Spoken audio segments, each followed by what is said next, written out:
qaar ka mid ah beelaha xeebaha waqooyi iyo buuraleyda waqooyi galbeed ee gobolka Sanaag ayaa shir jaraa'id ay ku qabteen magaalada Gudmo Biyacas oo 90 kiiloomitir jihada waqooyi galbeed kaga beegan magaalada Ceerigaabo taasoo dhawaan xukuumadda madaxweyne Siilaanyo degmo cusub u magacawday waxay halkaasi ka sheegeen inay ka biyo diideen qaabka loo maamulay saami qaybsiga degmada iyo magacaabista xubnaha mas'uuliyiinta looga dhigay oo ay sheegeen in lagu koobay beesha madaxweynaha oo kaliya shirkan jaraa'id ay goobjoog ka ahaayeen madax dhaqameed iyo xubno golaha deegaanka Ceerigaabo guurti waayeel waxgarad kale aqoon-yahano ganacsato iyo dhalinyaro oo dhammaantood deegaan rasmi ah ka degmadan Gudmo Biyacas ee gobolka Sanaag ayaa xubnihi halkaasi ka hadlay waxa hadaladoodii ka mid ahaa sidan waxa weeye dadka meesha wadayaalla waa gacal waawo iyo su'aabti waxa kaliya oo dheeraad ahaa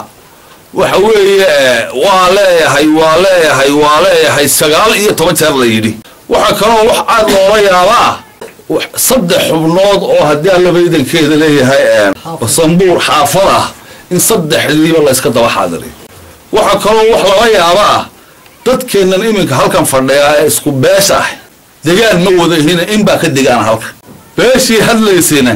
deegaan kama wada aha ee Gudmo Biyacas markaa waxa sababta ay iyaguna wada deegaan u noqdeen innakuna waxba u noqon waayeen aad iyo aad baan uga xunahay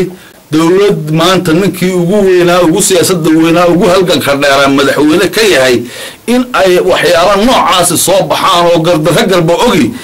aad baan uga xunahay 11 oo isku qoys oo isdaba istaagay waxa ka wanaagsanaa 11 dadka deegaanka iyo dalka annaga iyo odayaal badan oo salaadiin iyo cuqaal iyo gudoomiye habaryoonis bari ah waxaan u nimid markii hore waxaanu isla xafladda Gudmo Biyacas ee dadku wada yaalo xafladeeda ka soo qayb gala inkastoo aan hore u maqalay oo nala ku yiri bahashu dhinac bay ka raran tahay haddana waxaan isleeyahay soo hubiya waxaan la yaabnaa waxa ka mid ahayd wax la degmada ilaa daarood ilaa isaaq ilaa haween waa degan yihiin waxaan la yaabnaa oo kale markii 11 nin oo wada caaqil ah iyo wada boqora oo isku reera oo qaarkii ku dhashay godcaanood kulli ay wada yahay waxaan ku wada dhalanay gudbaan ku wada dhalanay yaani wax kala weyn oo kala fog bay noqotay waxa noqotay in reer meeshii yeesho taas waa noo intamaweydo waan la yaabnaa anagoo taa la yaaban ayaa haddana faankii waxa ku jiray degmada waxaana soo siiyay odayga madaxweynaha ah iyo wasiir xirsi oo markaa goobta isagu fadhiyay inkasta madaxweynuhu goobta fadhiyay waxaan la yaabnay intaasoo ummada iyo xitaa dadka yimaada xitaa marti ku yimaada xafladaha aynkaasa waa laga soo qayb galaya waxa la yiraahdaa qayb bay ku leeyihiin nasiib darro waxa dhacday dadkii deegaanka ahaa ee aad u deeganaa ee maalka ku lahaa hantida maguukaanka ah aan midnaba laba qayb gelinba waxaan u qaadanay arrintaas arrin maroosan maydiga musaaraasa deel halka fadhiya fooxayntaasay ka yihiin kuwa kale intaasay ka yihiin di cashuur laga doonayo berita laga qaadi maayo halkaas la maray meel baa ku cashuuraya anigu halka ifla ku cashuuraya dando cashuur maay lidalkii la kala yeelay waxaan u sheegaynaa madaxweynaha dalka hadii aad dadka u kala yeesho waa la kala yeelan doona cid walba meesha ay leedahay yeelan argaaba birta lagu tartamay degmada cusub ee laga magacaabay Gudmo Biyacas annagoo dadkii deegaanka ahaa ee ku hantida maguuraanka hadday buur tahay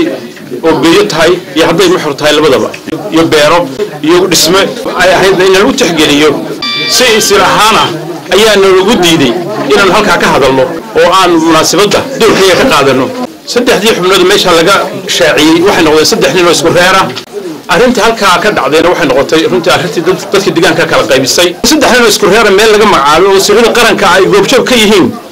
Gudmo maahay meel kale ka dhacday dalka maanta ma jirto arrinta aad iyo aad baan u cambaaraynayna arrin suuragalna maaha cid isku reer ah baa qura la siiyay saddexdii xubnood gudoomiye iyo gudoomiye ku xigeen iyo xog hayn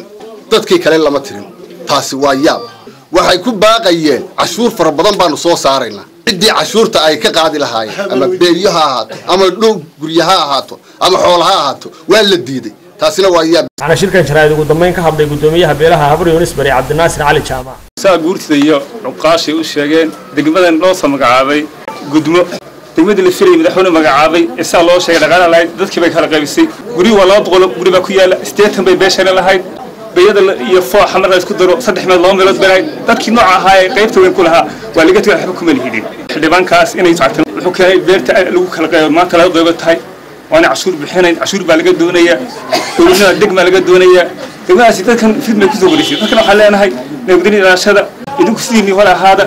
arrinta waxaan fariin u dareynaa wasiirka arrimaha gudaha inuu waraacdo shaqadaadii weeyaan arrintaas soo farageli maamulkaadaa soo magacaabay aday kaa soo baxtay dareetadaasi dadkaas kureerkaadaa soo magacaabay haddaan aqoon haddaan kuu sheegaynaa in meesha lala yaal reerka kastaba ha ahaatee shirkan jaraa'id ee bulshadani ku sheegeen inay diidan yihiin qaabka loo maamulay degmadan cusub ayaa goobtan ka qabsoomay xilli wafdi xukuumadda heer qaran ka socday oo hogaaminayay wasiirka madaxtooyada iyo weliba badhasaabka gobolka Sanaag ay halkaasi kaga qayb galeen xaflad lagu daahfuray degmadan cusub kagana dhawaaqeen halkaasi mas'uuliyiin xukuumadda u soo magacowday degmadan waa Cabdullaahi Xuseen Darwiish telefishinka caalamiga ee Royal TV Erigabo